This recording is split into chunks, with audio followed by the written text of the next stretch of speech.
they put their gardens, established their gardens, grew their gardens, harvested their gardens successfully, all illegally under the current ordinance that we had. They did it knowing there was an ordinance. They did it knowing they were illegal. They did it knowing they have strength in numbers. If there's 300 gardens up there, there's a 4-month season here for you guys to do abatements. That's around 120 days. If you guys did one abatement every day, you don't even get half. And I mean, I just don't see, we have a problem and we're supposed to be working towards a solution.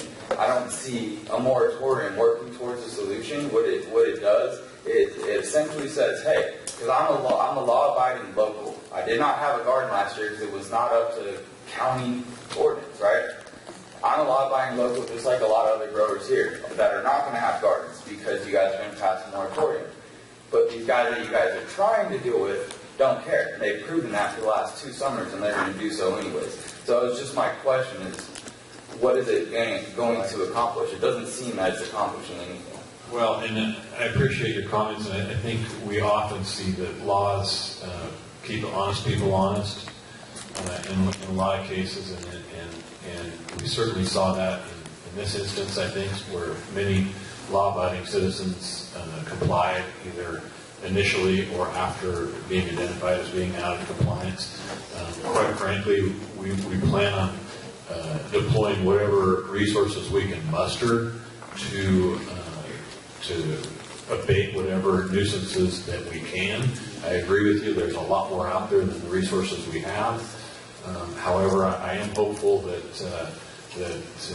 an increased effort will maybe make people think twice and think about how lucky they're going to be year after year after trying to comply. Because the ones that we are able to abate, we're going full tilt on and asking our hearing officer to impose the maximum penalties, which is $1,000 a day in some cases. So, well, I don't know if that answers your question. Even with those penalties and stuff, it just seems that Lassen County trying to reinvent something here to deal with this problem that's occurring in every other Northern California county.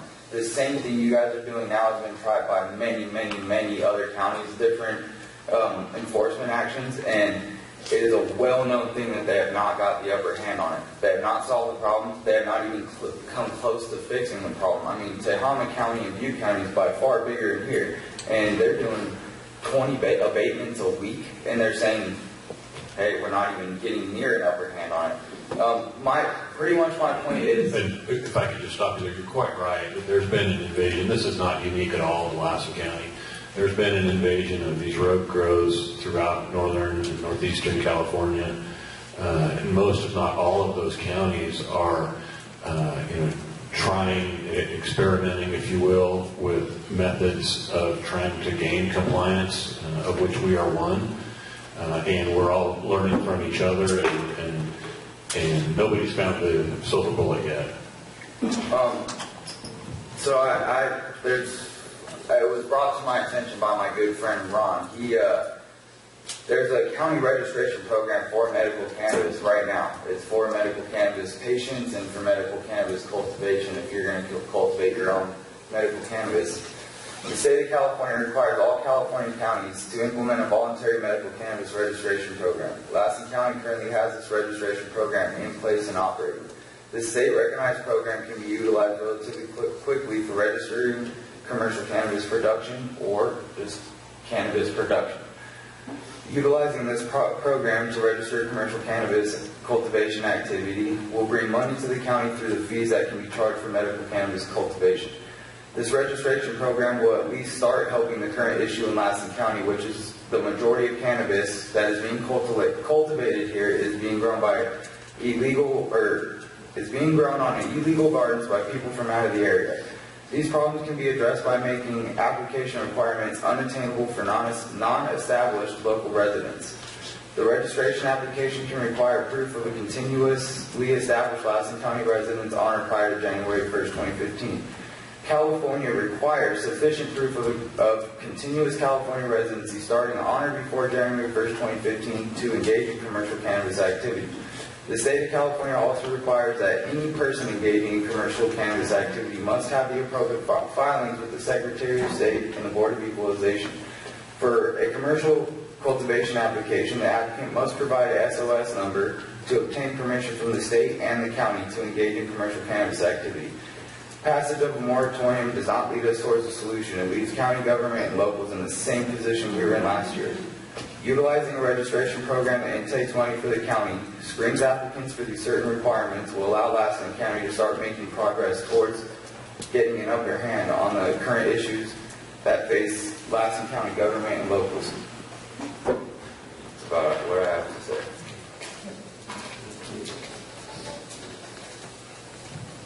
Thank you, Randy. Appreciate it. Thank you. Jeff? And then Norma will have you after Jeff. My name is Jeff Sheets. I'm a 25-year resident here in Lassen County. Here representing myself as a medical cannabis patient. The citizens of this county who voted and helped pass Proposition 64 in our state. Thank you, Supervisors, for the opportunity to speak. My wife and I finished our careers here in Lassen. We purchased our home here. We intended to retire here. We pay taxes here. We shop locally. I've been a qualified medical cannabis patient since 2006, suffering 24 hours a day and night for the past 30 years with chronic pain from 3 major surgeries. My health issues are well documented. Cannabis helps me as a medicine. I've grown every summer in my home in Milford since 2006. I've tried to abide by your regulations. I've never had any issues with my neighbors or law enforcement in the 11 years I've been growing. Yet you continue to make it more difficult for me to grow my medicine. I always say you're sympathetic to the medical grower, but you banned the medical grower from growing outdoors. I think you all got a little pamphlet from me there about outdoor growing. It's my opinion in the majority of our state's 8 million voters who voted yes were preserving the word cultivation on the ballot meant growing green, outdoor growth. Not cultivation hidden away in closets, back bedrooms, sheds, using high expensive energy guzzling grow lights as you were forcing your residents to do. And why? You continue to ask us to hide this plan. I cannot afford to grow with grow lights, nor do I think they are what the voters thought they were voting for with Proposition 64. Most growers are concerned with climate change and energy consumption, as you should be. They'd like to be good stewards when it comes to all environmental issues. According to a report from the Northwest Power and Conservation Council in Oregon, where recreational marijuana has been legal since 2014, indoor grow system for only 4 plants sucks up as much energy as 29 refrigerators. That's indoor. Consider that versus letting us use sunshine. Some of you guys, farmers, you grow a crop. How would you like your board of supervisors say, we're not going to let you grow alfalfa under the sun anymore? Yeah. We want you to put a fence around it, hide it, and no longer use the sunshine. Use big grow lights. It's a plant. It's not cocaine. It's not LSD. It's an herb that man's been using as medicine for over 2,000 years. We're not feeding livestock with our crop. We're growing a medicine that's improving people's quality of life.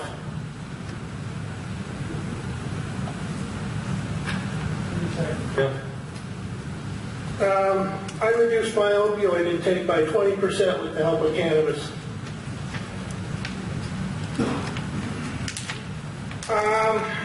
A lot of this was covered by other people, so I'm cutting it out of here for you. Thank you.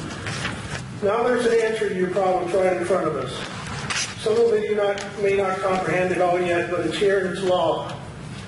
Proposition 64 passed unanimously.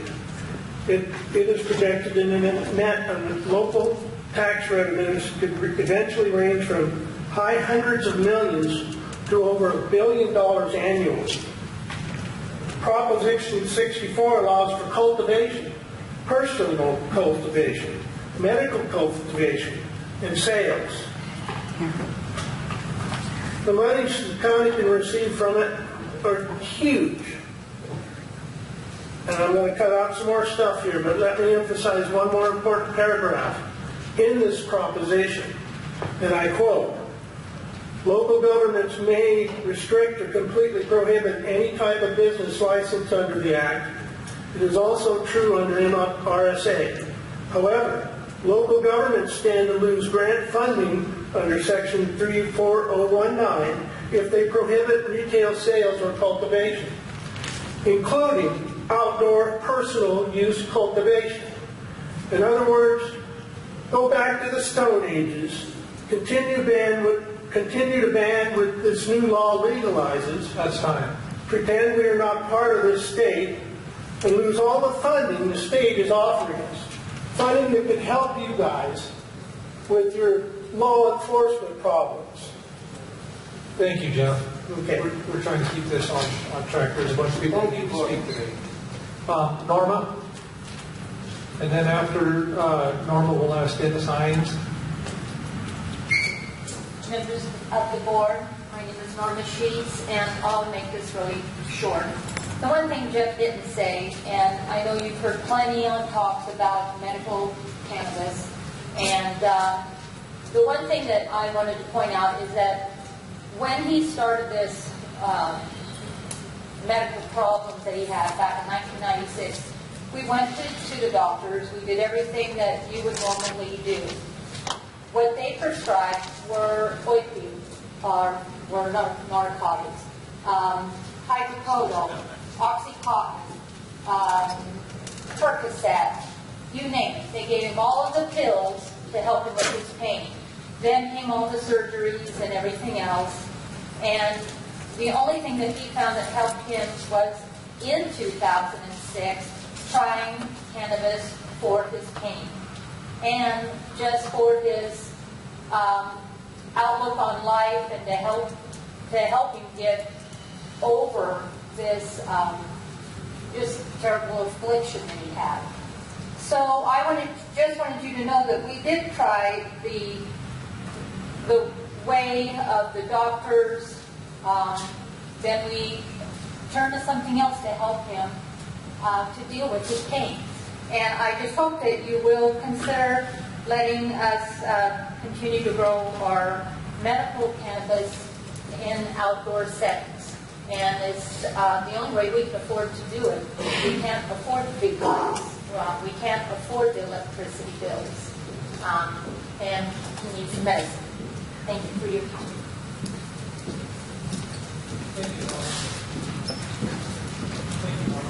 Good to see you back. Right there. The other Okay, side. thank you, Norma. You wanted to say something here real quick? I'll coming up. I just want to clarify what our committee said. It's exactly what Norma just mentioned. One of our recommendations is that we allow medical marijuana users to grow outside in a 10 by 10 spot. So those of you that are talking about not being able to grow, that wasn't our recommendation. Our recommendation is that you can in a 10 by 10 spot in the outdoors. Thank you, Dennis. You want to go ahead? Thanks for giving me the opportunity to speak this time, since I didn't speak so well last time. I want to tell you I Can you appreciate. state your name for the record, please, Dennis? Oh, my name for the record is Dennis Hines. I'm a resident of Lassen County. I got my place down in Doyle in 1977. So I've been here for a while, and I think that we should welcome this outfit from Colorado to come in and do their business. I think that we should welcome the Moon Valley Growers Association, who seem to have some legal backing, and it looks like they're going to try to grow again this year. I think that personally, I've been growing for 7 or 8 years since I retired, I've been growing my own medicine, and it works really good. But I can't afford dispensary prices. I can't afford to have to go to Sacramento or Redding every time I need 1 ounce of medical marijuana. Like, I grow my own in the yard, I put it in jars and I keep it, and it works just fine. Now, I would like to just depart for a second, not really depart from it, but like to kind of answer people who are offended by the sight of the marijuana plant or cannabis plant, or who are offended by the smell of it. When I bought my place out in Doyle, and I think it still is, it was a right to farm area. Like, I was surprised every once in a while by a note on my fence that said, this is a right to farm area. You can expect noise and lights at all time of the day or night. You can expect dust and pollen and odors drifting on the wind. So, like, as far as being a right to work, a right to farm area, I think that, you know, people should not be too offended by something that smells a little bit like a skunk when it blows over in your yard. I think I would like to say that the last ordinance that was written, 575, was written after a moratorium. And I'm thinking that you might want to put a moratorium here at this time because you're not too sure about how to write a new ordinance. So I would like to say that when you write a new ordinance, please, like, if you're going to include a large-scale operation, like, let the rest of us grow too. Patients that I could grow in my yard and grow outdoors without having to worry about it. Thank you.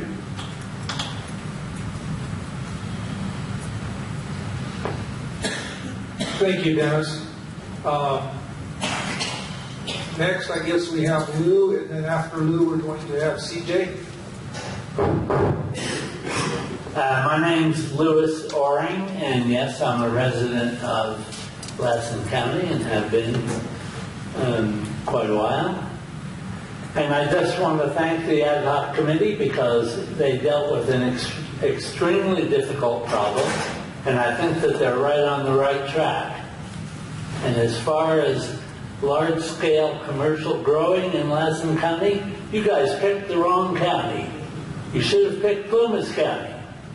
The weather's better, you're closer to LA, and they have a better political climate for growing pot.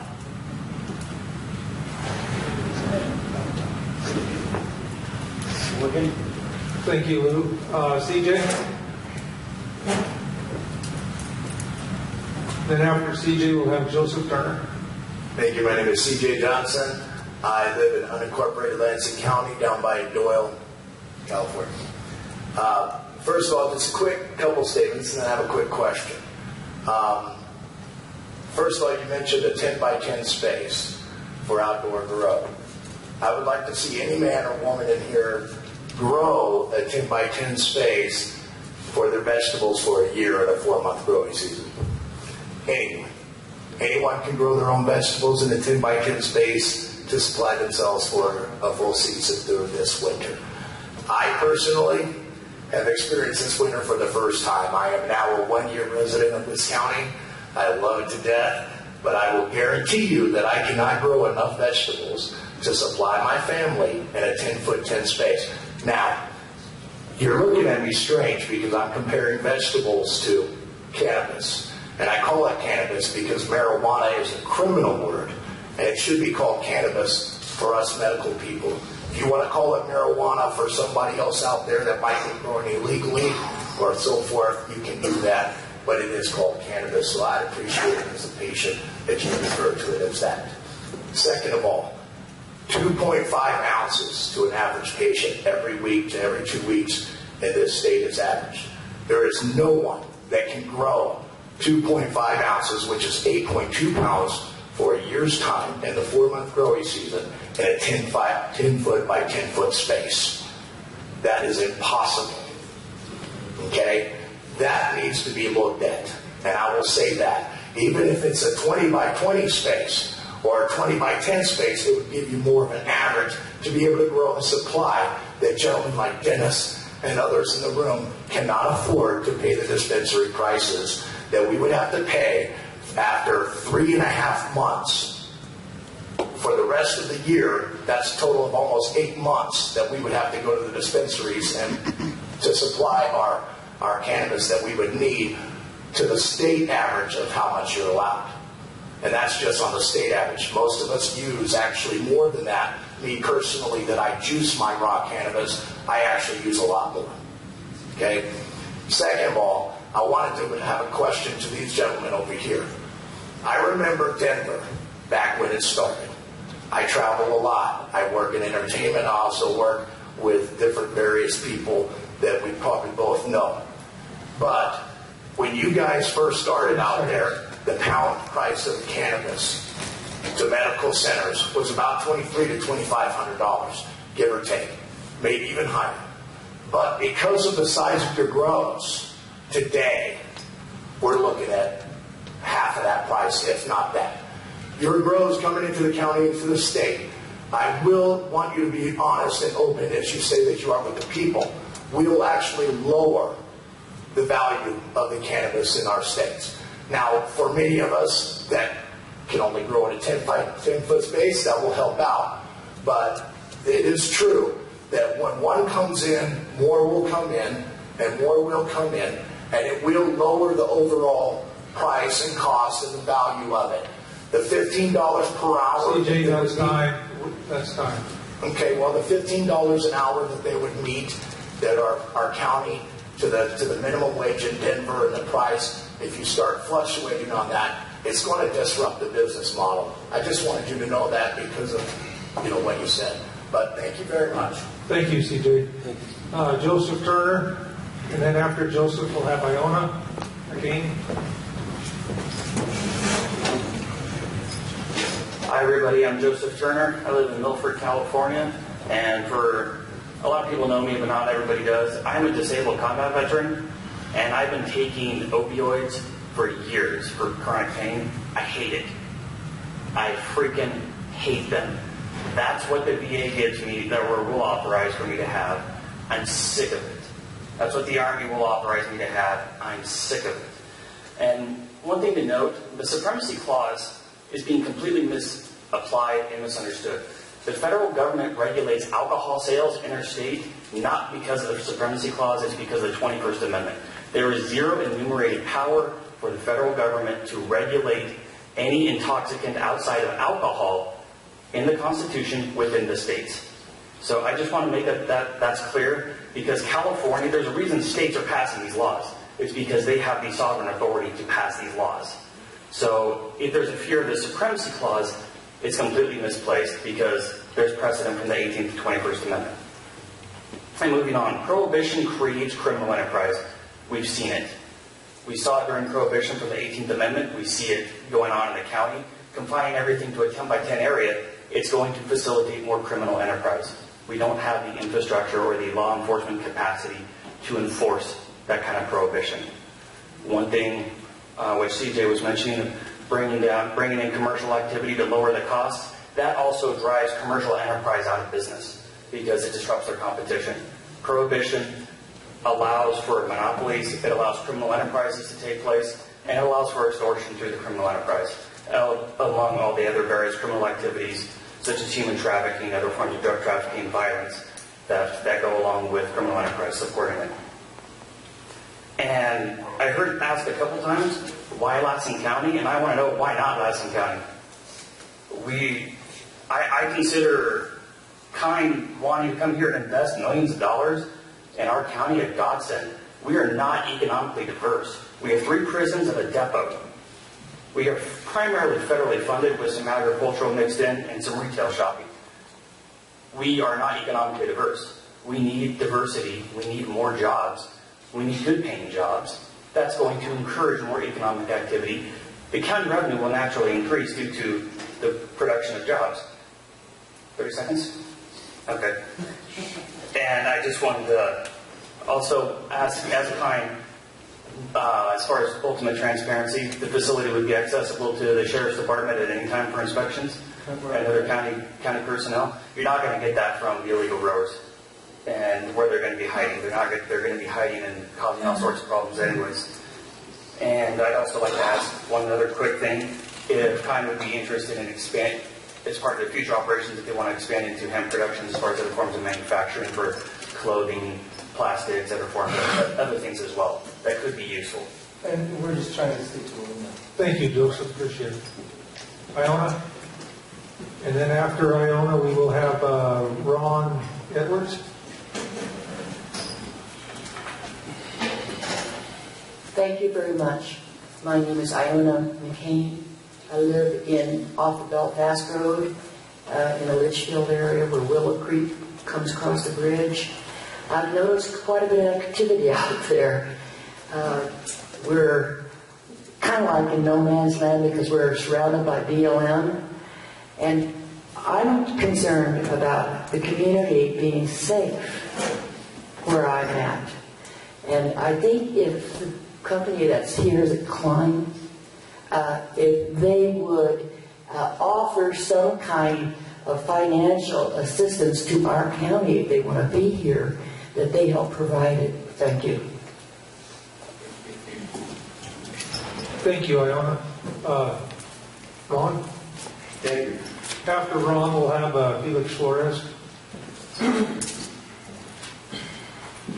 Hello, my name is Ron Edwards. I'm a resident of Janesville. And I have over 20 years experience growing medicinal marijuana. Not only that, I'm an educated business consultant. And I've been coming to these meetings ever since the first one here in Jensen Hall when Sheriff Warren declared, because of the fight with Dr. Marshall and Ziegler, that there will be no pot grown in my county. And we were like, whoa, the state of California says it's legal for medicinal use, and yet you are a sheriff to uphold the law saying no. Direct conflict, so we got rid of Sheriff Warren. And I'm very pleased with the new sheriff's administration. And he has been to many of the meetings here. Sheriff Broughton has consistently said the same things, that he is not against medicinal growing at all, and that there's no way that he has the time or resources to do all these abatements. He said it over and over again to you guys.